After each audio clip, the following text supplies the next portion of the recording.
Hello, everybody. Welcome. This is Thigh Company here. We're live here on the Thigh Company YouTube channel. Glad to have you all here for today's story. So, yes, we have an update to the Sped Sister series talking about her broke down car. So, for those of you who don't know what I'm talking about, basically what that is about is that where she was living. If you haven't seen the series, basically she's living with this like other family that she's having some kind of a weird three-way relationship with. And I mean, people have been talking to her. Everyone thinks it's crazy, right? So her transmission has gone or blown out, or how you want to call it, has gone bad. So she was complaining, "Oh, I don't know what to do. My car can't drive." And so she guessed his first brilliant idea was to get the husband in this like other family to fix her car.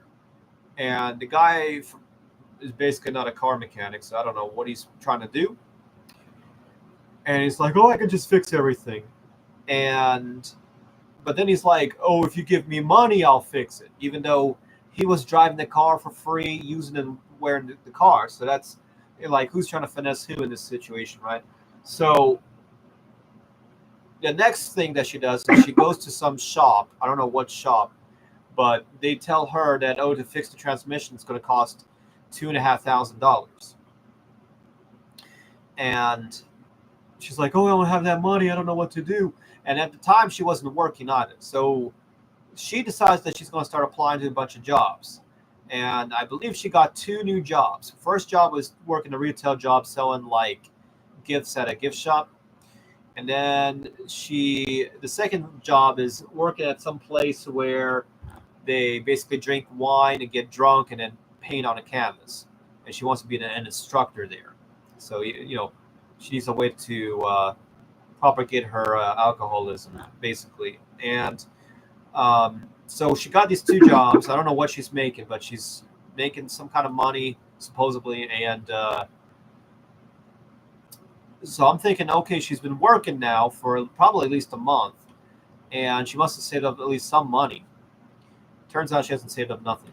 And so my grandma decides that, oh, maybe we should send her some money. And I was, for the longest time, contemplating whether or not to send money to her or not. And I eventually decided to go ahead and actually send her some money. So I went to the bank, and based on my history of people sending checks and everything in the mail, I decided to get a cashier's check. And I sent it, and I was like, all right, I'm going to mail the cashier's check to my sister. So, and this was right when I came back from Russia. So, month out, and who knows what she's actually been doing while we're out of the country. So, I drive to the bank with my grandma, and to get to the bank, it's actually quite a drive. It's like maybe at least half an hour, 30 to 40 minutes, because we're basically driving across to the other side of town. So I've been texting her, trying to figure out what her address is. So I've been asking her, "Hey, have there been any updates regarding your car?" She's not answering her phone, and I'm like, why is she not answering her phone? Every time I'm calling her, every time my grandmother's calling her, and it just was weird to us. And then she's text me, like like a message, text me. And I've been asking, and I typed her reply back, "Where are you, Babushka," or my grandmother. Babushka means grandmother in Russian. Grandma's been trying to call you and is worried. Can you please call Grandma? She wants to talk to you. Is this Grandma? Her answer to my text messages. And then I write, "Both Grandma and I need to talk to you. What is broken on your car?" Her text message: "Why do you plan on paying for it?" And then I reply back to her, "Can you tell me what is broken on your car? I will not be paying for it. Your car is your responsibility. Your people who have been using your car should be the ones to pay for the repairs. Her answer, can you please send the money through Zelle? Then she messages me again, text me, I'm at work. Now I text her back, what is your official address? I need your address, city, state, zip code. I'll be mailing out a cashier's check to your address. Send it through Zelle, please, or Cash App, or Venmo, or Apple Pay.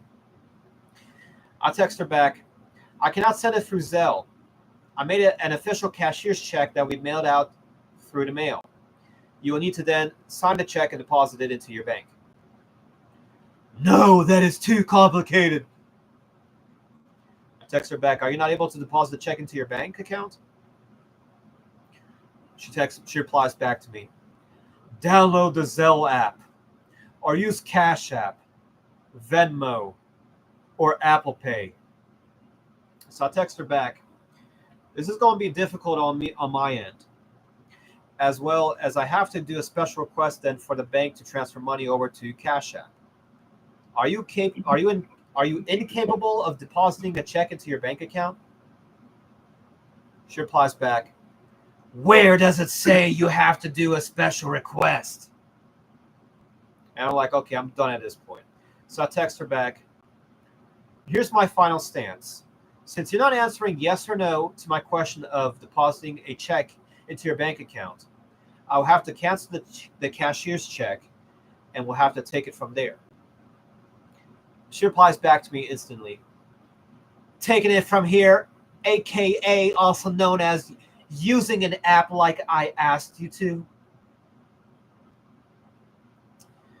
So I got mad and I left her alone for a bit, thinking that she needs to calm down. Then I tried calling her again. Of course, she's not answering the phone. My grandma tries calling her again as well, and she doesn't answer my grandma. Then I text her again. Grandma's trying to call you. What is your Cash App? I need to talk to the bank and see what we can get organized. Lord, how much they need Cash App? Yeah, she needs. Yeah, I know, Choppa. I don't know what's going on with this. Then I text, and then she texts back, how long would the check take to deliver? And she lives in the next state up. She lives in your state of Choppa. So I text her. The check should take a day or two at most, since it's going to be mailed out, for the mail, for the post. And then I ask her, could you please send me your information for the mail? Finally, only then she responds back to me with the address. Then I later find out that she decided to take snapshots of my text messages. And then she started going and bragging with her friends, look how cool I'm writing to my brother. Bragging about her nasty tone of communication. Oh shit, I think you on out for a bit. So yeah, and I was like, let me go and consult with other people, what's the best, what I should do here. So first I called up my uncle because I wasn't able to call up my mom. So my uncle's like, I wouldn't send any cash because until she's being honest with you, who knows what's really going on.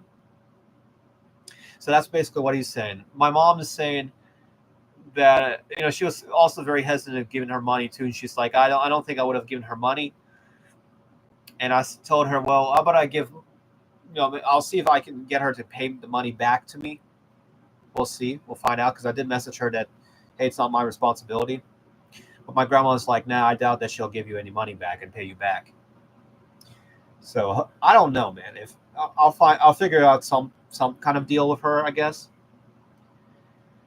But I talked to my mom, and then I later find out that she's decided to start smoking something. So that's not good. Who? You know who? Sped. So unfortunately, I don't know what's really going on. So it's not much I can really do in this given situation, other than wait and see what happens. We'll see and find out what happens, man. So that, unfortunately, I'm going to hope for the best. I'm going to hope that she takes the money and fixes up her car, and her car is back to work in order. But if she starts asking for more money and all that, I'm going to be very mad suspicious, man. I'm not going to send no more money.